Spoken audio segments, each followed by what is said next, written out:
বান্দরবানের রুমায় সোমবার বেলা ১১টায় রুমা বাজার সেটের দ্বিতীয় তলায় বাংলাদেশ জাতীয়তাবাদী বৌদ্ধ ঐক্যফ্রন্টের নতুন কমিটির এক পরিচিতি সভা অনুষ্ঠানের আয়োজন করা হয়। বাংলাদেশ জাতীয়তাবাদী বৌদ্ধ ঐক্যফ্রন্টের নতুন কমিটির পরিচিতি সভায় বক্তারা জানান, রুমার পাইন্দু হেডম্যানপাড়া সরকারি প্রাথমিক বিদ্যালয়ে পড়ুয়া এক ট্রাইবাল স্কুল ছাত্রীকে গণধর্ষণের ঘটনায় জড়িত ধর্ষকদের কঠিন শাস্তি দিতে হবে। এটি আমাদের পাহাড়ি জনগণের জন্য অত্যন্ত কর্মজনক।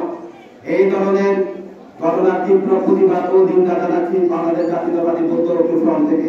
স্কুল ছাত্রীকে গণধর্ষণের ঘটনায় সংঘবদ্ধ দলের ধর্ষকদের ও ধর্ষণের ঘটনাকে ধামা চাপা দিতে তথাকথিত সামাজিক সালিসি বিচারের নামে আয়োজকদের এবং ধর্ষকদের পলায়নের সহায়তায় সংশ্লিষ্টদের বিচারের আওতায় এনে শাস্তির দাবি জানিয়েছেন তারা।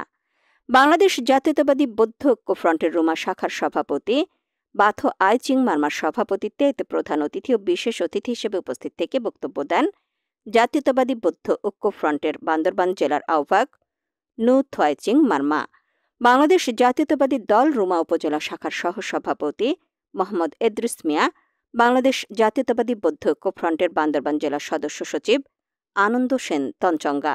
বৌদ্ধ ঐক্যফ্রন্টের সদস্য সচিব চৌসি অং এর উপস্থাপনায় এ পরিচিতি সভায় স্বাগত বক্তব্য দেন রুমা উপজেলা শাখার বাংলাদেশ জাতীয়তাবাদী বৌদ্ধ ঐক্যফ্রন্টের সাধারণ সম্পাদক উ শৈসিং মার্মা। এর আগে সবার অংশগ্রহণের মধ্য দিয়ে এক বর্ণাঢ্য র্যালি বের করা হয়। র্যালিটি রুমা বাজার থেকে শুরু হয়ে এলাকার গুরুত্বপূর্ণ সড়কসমূহ প্রদক্ষিণ শেষে রুমা বাজার শেডের দ্বিতীয় তলায় মিলিত হয়। নতুন কমিটির ৫১ জন বিশিষ্ট সদস্যগণ সহ স্থানীয়রা এ পরিচিতি সভায় স্বতঃস্ফূর্তভাবে অংশগ্রহণ করেন। বক্তারা বলেন, আগামী জাতীয় সংসদ নির্বাচনে বিএনপির ধানের শীষ প্রতীক নিয়ে বান্দরবান থেকে মিসেস মেমাচিং সাংসদ প্রার্থী হিসেবে নির্বাচন করবে। সংসদ নির্বাচনে তার পক্ষে কাজ করার জন্য উপস্থিত সকলের প্রতি আহ্বান জানান বক্তারা।